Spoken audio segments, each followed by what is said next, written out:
السلام علیکم ورحمۃ اللہ وبرکاتہ۔ بسم اللہ الرحمن الرحیم۔ الحمد للہ رب العالمین والصلاة والسلام علی سید الانبیاء والمرسلین۔ قال اللہ تعالی اعوذ باللہ من الشیطان الرجیم بسم اللہ الرحمن الرحیم۔ ثم جعلناک علی شریعۃ من الامر فاتبعها ولا تتبع اهواء الذین لا يعلمون۔ صدق اللہ العظیم۔ حضرات علماء کرام، مفتیان اعظام، ائمہ مساجد، عمائدین شہر اور دانشوران قوم و ملت، یہ نہایت خوشی اور مسرت کی بات ہے کہ دارالقضاء آل انڈیا مسلم پرسنل لا بورڈ کولہاپور کی جانب سے علماء اور عمائدین شہر کا ایک خصوصی اجلاس تحفظ شریعت اور دارالقضاء کے عنوان سے منعقد کیا گیا ہے۔ یہ اللہ کا عظیم انعام ہے کہ اس نے بغیر کسی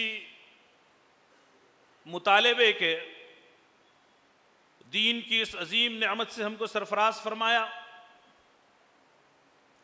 اور اس ایمان کی نعمت عطا کرنے کے بعد یہ شعور بخشا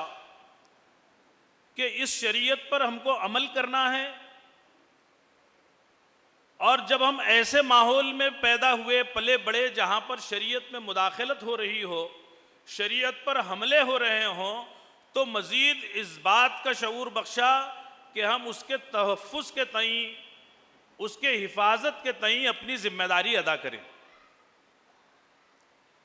یہ ہمارا ایمان و عقیدہ ہے کہ جو شریعت اللہ رب العزت نے اپنے نبی رحمت حضرت محمد مصطفیٰ صلی اللہ علیہ وسلم پر نازل فرمائی ہے وہ کامل و مکمل ہے، پوری انسانی زندگی کے لیے ہر قسم کی رہنمائی اپنے اندر رکھتی ہے۔ جس طرح 1400 سال پہلے یہ قابل عمل تھی، آج 1400 سال کے بعد بھی یہ اپ ٹو ڈیٹ ہے، اور اس میں کسی قسم کے انٹرفیئرنس کی، کسی ترمیم، حذف، اضافے کی گنجائش ہی نہیں۔ یہ ہمارے ایمان اور عقیدے کا حصہ ہے۔ بدقسمتی سے وہ لوگ جو اس کو تسلیم نہیں کرتے ہیں، ان کے لیے یہ بات ماننا ذرا مشکل ہو جاتا ہے کہ 1400 سال پہلے اگر کوئی قانون بنا تھا۔ میری آواز صحیح آ رہی ہے آپ لوگوں تک؟ مجھے خود تھوڑا الجھن ہو رہی ہے زیادہ، تھوڑی میرے خیال سے اس کی والیوم تھوڑا کم کیجئے۔ جو لوگ اس شریعت پر ایمان نہیں رکھتے ہیں، یہ بات ان کے عقل و شعور میں نہیں آتی ہے کہ جو قانون 1400 سال پہلے بتایا گیا تھا وہ آج بھی اپ ٹو ڈیٹ کیسے ہو سکتا ہے۔ اس لیے کہ جس ملک میں ہم رہتے ہیں، اس ملک کا کانسٹیٹیوشن، اس ملک کا دستور، جس کو ابھی 75 سال پورے ہو رہے ہیں، 100 سے زائد مرتبہ اس میں ترمیم ہوئی، امینڈمنٹ ہوا، اور روزانہ کی بنیاد پر امینڈمنٹ ہو ہی رہے ہیں۔ ہر 2، 5، 10 سال میں قوانین تبدیل ہوتے رہتے ہیں، یا تو اس میں امینڈمنٹ ہوتا ہے یا اس کو مسترد کر کے اس کی جگہ نئے قوانین لائے جاتے ہیں۔ ان لوگوں کے لیے یہ سمجھنا یقیناً مشکل ہے، لیکن یہ ہمارے ایمان اور عقیدے کا حصہ ہے۔ اور یہ محض عقیدے کی بنیاد پر بھی نہیں ہے، عقیدہ تو ہمارا ہے ہی، لیکن پریکٹیکل لائف میں ہم اس عملی دنیا میں بھی ہم دیکھ رہے ہیں کہ اسلام کے جملہ قوانین اور بالخصوص معاشرتی قوانین الحمدللہ آج بھی ایسے ہیں کہ اگر ان پر انسان عمل کر لے، انسانیت عمل کر لے،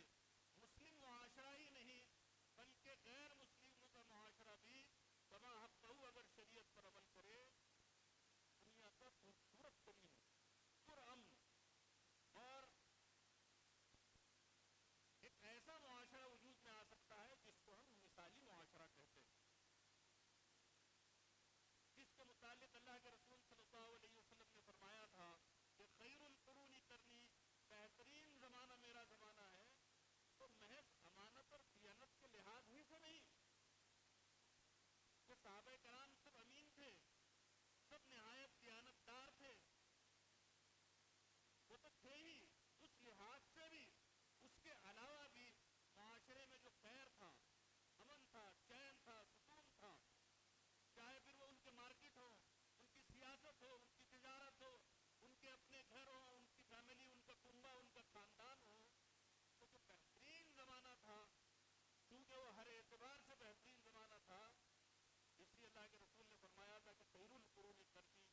اور اس بہترین زمانے کی اگر ہم جھلک اپنے معاشرے میں پیدا کرنا چاہتے ہیں تو اس کے لیے شریعت پر عمل کرنا ہوگا. لیکن بدقسمتی سے اس وقت پورے ملک میں ایک ماحول ایسا بنایا جا رہا ہے کہ اسلامی شریعت کو، مسلمانوں کو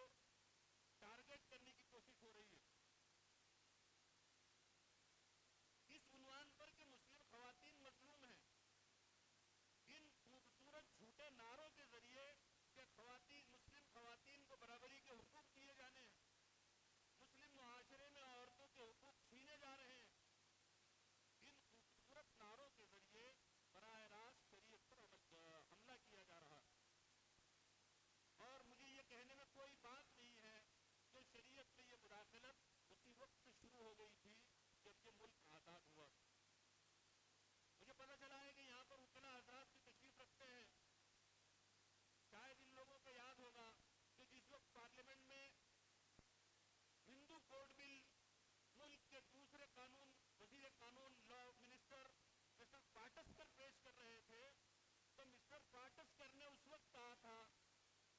کہ ملک ہندو کوڈ بل اس ملک میں یونیفارم سول کوڈ کی طرف پہلا قدم. ہمارے اکابرین کی نگاہ تشویش اسی وقت بلند ہو گئی، انہوں نے اسی وقت یہ محسوس کر لیا تھا کہ جو دستوری ضمانتیں ہم کو دی گئی ہیں، جو کانسٹیٹیوشنل گارنٹیز اس ملک کی منورٹیز کو دی گئی ہیں، اب ان پر حملے ہونا شروع ہو جائیں گے.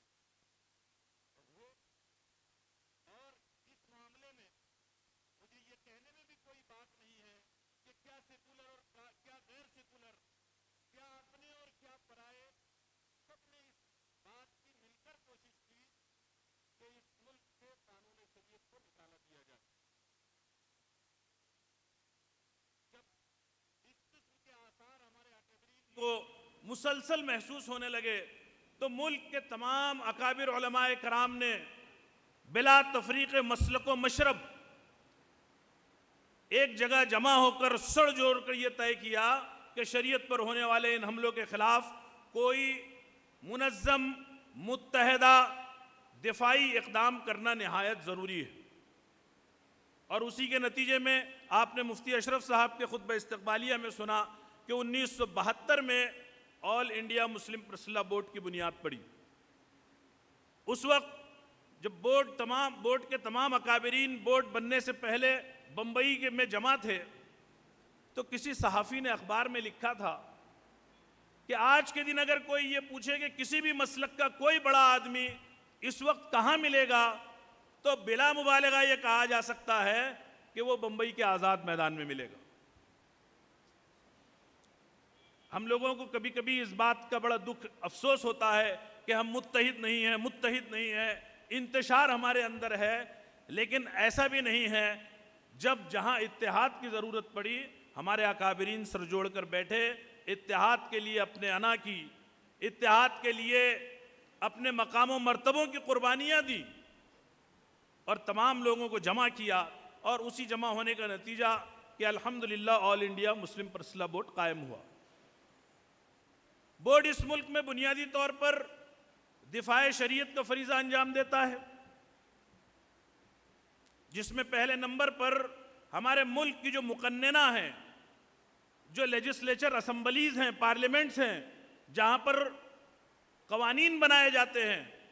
الحمدللہ بورڈ کے اکابرین اتنے بیدار مغز ہیں. ایک لیگل ٹیم بورڈ کے پاس ہے جو ساری لیجسلیٹیو اسمبلیز پر، پارلیمنٹ پر نظر رکھتی ہے کہ کہیں کوئی ایسی قانون سازی تو نہیں ہو رہی ہے جو شریعت مخالف ہے. اور بورڈ اپنے قیام کے بعد سے آج تک اس نے کوئی ایسا قانون مس نہیں کیا ہے کہ جو شریعت مخالف بنا ہو یا بنائے جانے کی کوشش کی جا رہی ہو اور بورڈ نے اس میں پیروی نہ کی ہو۔ جب جب بھی ایسا ہوا، بورڈ نے ایسی قوانین سازیوں کو روکنے کی کوششیں کی، اور جب قانون بن گئے تو چاہے پھر وہ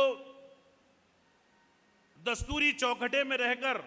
احتجاج اور مظاہرے ہوں یا پھر لیگل فائٹ ہو، عدالتوں میں جا کر اپنے موقف کو رکھ کے ان قانون کو رد کروانا ہو،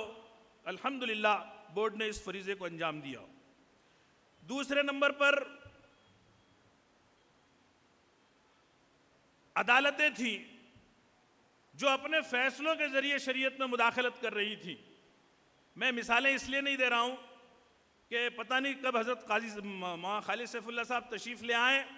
اور مجھے بیٹھنا پڑے، اس لیے کہ ناظم صاحب نے ایک جملہ کہا، آپ نے شاید نہیں سنا ہوگا، کہ مولانا تشریف لا رہے ہیں تب تک مولانا اشفاق صاحب آپ کے سامنے گفتگو کریں گے۔ تو تیمم کی میری حیثیت ہے، پانی آ جائے گا برخاست ہو جاؤں گا۔ تو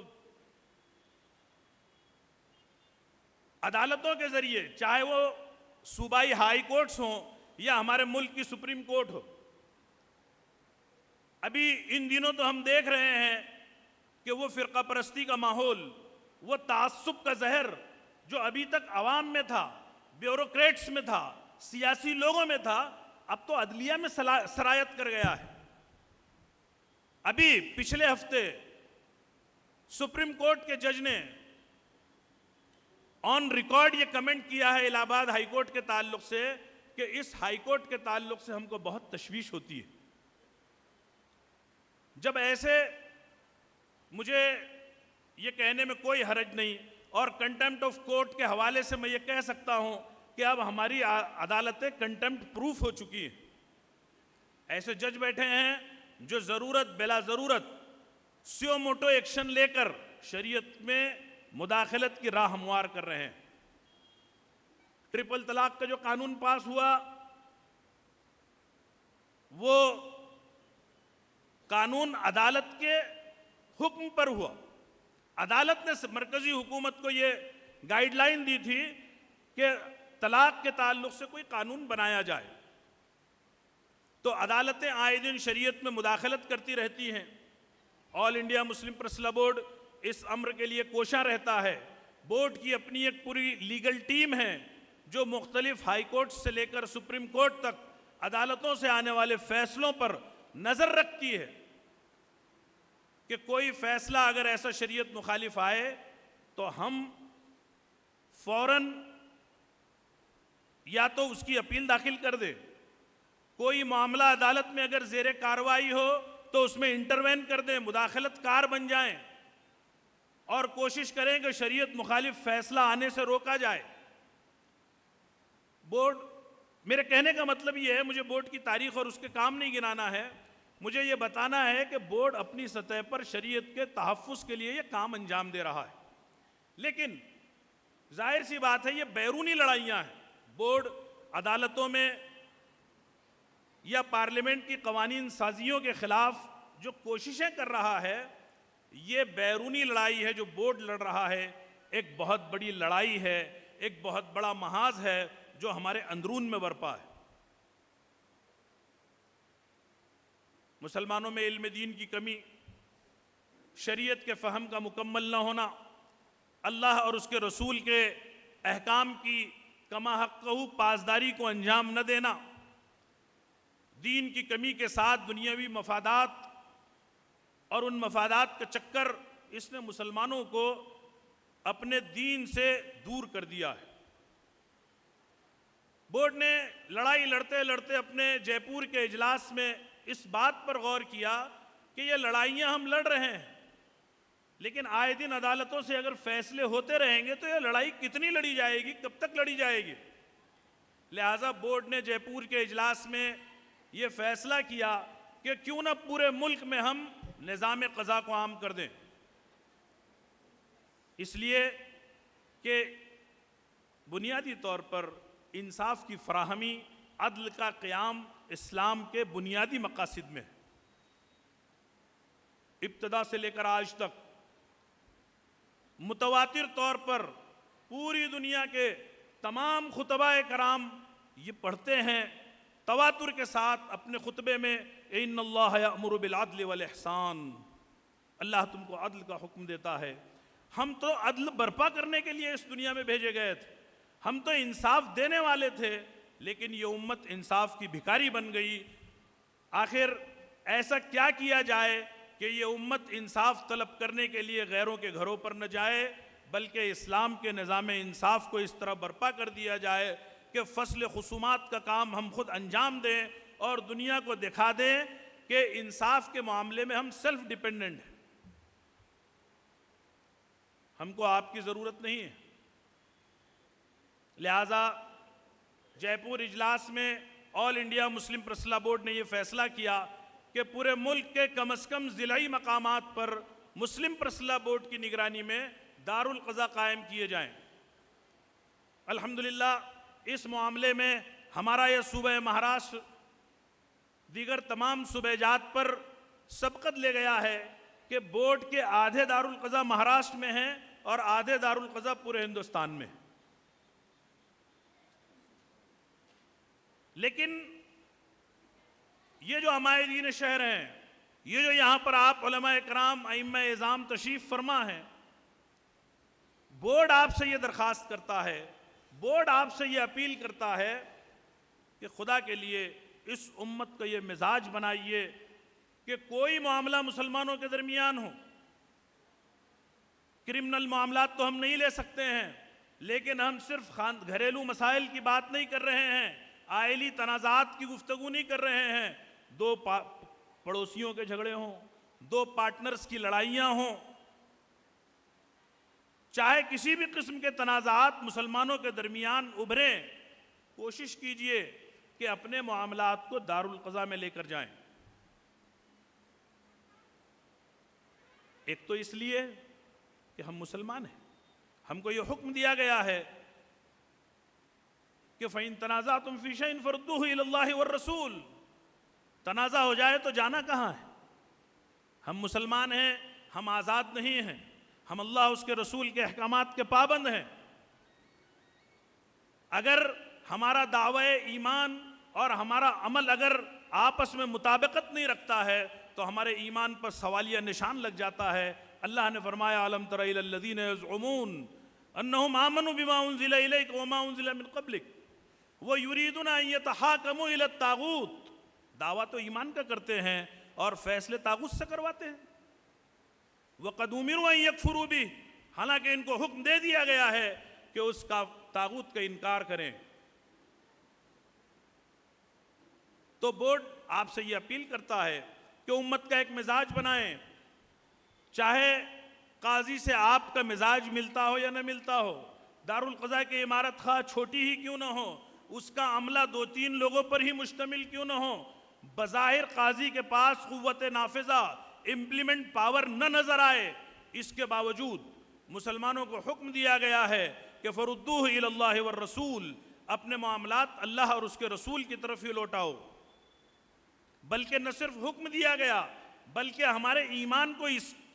اس عمل کے ساتھ مشروط کر دیا گیا۔ کیا کہا اللہ نے کہ فَلَا وَرَبِّكَ لَا يُؤْمِنُونَ حَتَّى يُحَكِّمُوكَ فِي مَا شَجَرَ بَيْنَهُمْ، اے محمد صلی اللہ علیہ وسلم، آپ کے رب کی قسم، یہ لوگ اس وقت تک مومن کامل ہو ہی نہیں سکتے جب تک کہ اپنے درمیان پیدا ہونے والے تنازعات میں آپ ہی کو اپنا حکم، جج، قاضی، فیصل، ثالث تسلیم نہ کر لیں۔ اور نہ صرف یہ کہ تسلیم کریں بلکہ تسلیم کرنے کے بعد آپ کے کیے ہوئے فیصلے کو بسر و چشم قبول کر لیں، اپنے دل میں کسی قسم کی کوئی تنگی پیدا نہ ہونے دیں۔ یہ اس لیے ضروری ہے، میں آپ سے یہ عرض کرنا چاہتا ہوں کہ اگر ہم نے یہ کام نہیں کیا تو یہ جو عدالتوں میں جانے والا مزاج ہے، یہ کل کلاں کو چل کر اللہ نہ کرے کروڑ مرتبہ خدا نہ خواستہ یہ کہیں ہماری شریعت پر پوری طرح قدغن لگانے کا ذریعہ نہ بن جائے۔ اس لیے کہ پتہ نہیں کتنے لوگ اس بات سے واقف ہیں کہ عدالتوں میں اکثر معاملات جو شریعت کے مخالف فیصل ہوئے ہیں مسلمانوں کے ذریعے داخل کردہ ہیں. جو بزرگ یہاں پر بیٹھے ہیں ان کو یاد ہوگا کہ سپریم کورٹ نے شریعت کے خلاف شاہبانوں کے معاملے میں فیصلہ دیا. شریعت کہتی ہے کہ مطلقہ کو نفقہ عدت کی مدت میں ملے گا، عدت کے بعد مطلقہ کو سابق شوہر سے نفقہ لینے کا شرعاً کوئی حق نہیں ہے. جسٹس چندرچوڑ نے آیت کی غلط تشریح کی، مس انٹرپریٹیشن کر کے شریعت کے خلاف فیصلہ دے دیا. بورڈ نے اور ملک کی دیگر تمام بڑی تنظیموں نے شاہبانوں فیصلے کے خلاف پورے ملک میں وہ تاریخی احتجاج کیا کہ جس کی نظیر آزادی کے احتجاج کے علاوہ ہندوستان میں نہیں ملتی تھی. اس احتجاج سے مجبور ہو کر راجیو گاندھی کی حکومت نے ملک کی پارلیمانی تاریخ میں پہلی مرتبہ سپریم کورٹ کے فل بینچ کے فیصلے کو توڑنے کے لیے پارلیمنٹ میں ایک قانون بنایا گیا، مسلم مطلقہ کا نفقہ قانون. لیکن بدقسمتی یہ ہے کہ آج بھی مسلم خواتین کی جانب سے عدالت میں دائر ہونے والے مقدمات 99.99% اس غیر شرعی قانون کے تحت ڈالے جاتے ہیں جو ہندوستان کی دیگر خواتین کے لیے بنایا گیا. ہم خود اگر نہیں چاہتے ہیں کہ یہاں وکلا بیٹھے ہیں وہ جانتے ہیں کہ آرٹیکل 125 CRPC کے تحت جو کرمنل پروسیجر کے تحت مقدمہ ہوتا ہے اس میں نفقے کا جو ہے مطالبہ کیا جاتا ہے، مینٹیننس کا مطالبہ کیا جاتا ہے مرد سے. یہ طلاق ثلاثہ کا جو ابھی قانون پاس ہوا ہے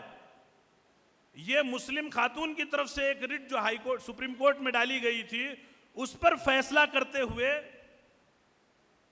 سپریم کورٹ نے ڈائریکشن دیا تھا سینٹرل گورنمنٹ کو کہ طلاق ثلاثہ کا قانون بنایا جائے. اگر ہم اپنے معاملات عدالتوں میں لے جانے سے باز نہیں رہیں گے، ہم اگر شریعت پر عمل کرنے کا مزاج نہیں بنائیں گے، ہم دارالقضاء کو ایک عام ماحول فراہم نہیں کریں گے، جب تک عوام میں یہ گفتگو نہیں ہوگی کہ اپنے معاملات شریعت کے مطابق فیصل کیے جانے چاہیے، تب تک ہم اپنی شریعت کو اپنی جانب سے اس ملک میں مکمل تحفظ فراہم نہیں کر سکتے. آج آپ مولانا تشریف لا رہے ہیں، آپ لوگ سنیں 2-4 منٹ اور میری بات.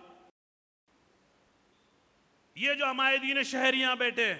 یہ جو ائمہ کرام بیٹھے ہیں، علماء اعظام بیٹھے ہیں، یہ جو لوگوں کی ذہنی تربیت کرتے ہیں، یہ جو لوگوں کا ذہن بناتے ہیں کہ کیا کرنا چاہیے، جن کو دیکھ کر لوگ اپنی سماجی زندگی انجام دیتے ہیں، یہ ان لوگوں کی ذمہ داری ہے کہ عام یہ ماحول بنائیں. اپنے درمیان خدا نہ خواستہ کوئی معاملہ پیدا ہو جائے اس کو بھی دارالقضاء میں لے کر جائیں. اپنے سے ملنے جلنے والے لوگ، اپنے پاس بیٹھنے والے اٹھنے والے محلے و اطراف میں اگر کوئی معاملہ ان کی نظر میں آئے تو یہ ان کی ذمہ داری ہے کہ وہ دارالقضاء کی طرف متوجہ ہوں. یہ میں سمجھتا ہوں کہ اہالیان کولہاپور کی خوش قسمتی ہے کہ ان کے درمیان آل انڈیا مسلم پریس لا بورڈ کے صدر محترم اور ملک کے ممتاز فقی حضرت مولانا خالد سیف اللہ رحمانی صاحب تشریف لائے ہیں. یہ یقیناً بہت بڑی سعادت اور خوشی کی بات ہے. میں تمام اہالیان کولہاپور کی جانب سے حضرت کا خیر مقدم کرتا ہوں. باوجود علالت کے اور ڈاکٹروں کی جانب سے سفر کو ممنوع قرار دیے جانے کے، حضرت کی یہ محبتیں ہیں آپ لوگوں سے کہ حضرت نے سفر کی صعوبتوں کو برداشت کیا، آپ کے درمیان تشریف لائے. میں آپ کی جانب سے حضرت کی خدمت میں شکریہ بھی ادا کرتا ہوں، آپ کی جانب سے حضرت کا استقبال بھی کرتا ہوں، اور میں آپ کی جانب سے حضرت کو اس بات کا یقین بھی دلانا چاہتا ہوں کہ انشاءاللہ اہلیان کولہاپور نے یہ طے کیا ہے کہ اب ان کے درمیان کوئی تنازع پیدا ہو، کوئی معاملہ پیدا ہو تو انشاءاللہ وہ اپنے تنازع کو شرعی بنیادوں پر حل کریں گے. اگر ان کے درمیان کوئی ایسا معاملہ آ جائے تو وہ کوشش کریں گے کہ اس کو دارالقضاء All India Muslim Personal Law Board کی طرف موڑ دیں، اور اپنے تمام معاملات میں انشاءاللہ ہم اہالیان کولہاپور شریعت پر مکمل عمل کرنے کی پاسداری کریں گے۔ اس امر کا میں آپ لوگوں کی جانب سے حضرت صدر بورڈ کو یقین دلاتا ہوں۔ آپ اس معاملے میں آپ لوگ تیار ہیں؟ جزاک اللہ، بہت بہت شکریہ۔ اللہ سے دعا کرتا ہوں کہ اللہ اس بستی، اس ضلع کے لوگوں کو دین پر عمل کرنے کی توفیق عطا فرمائے۔ آمین۔ وآخر دعوانا الحمدللہ۔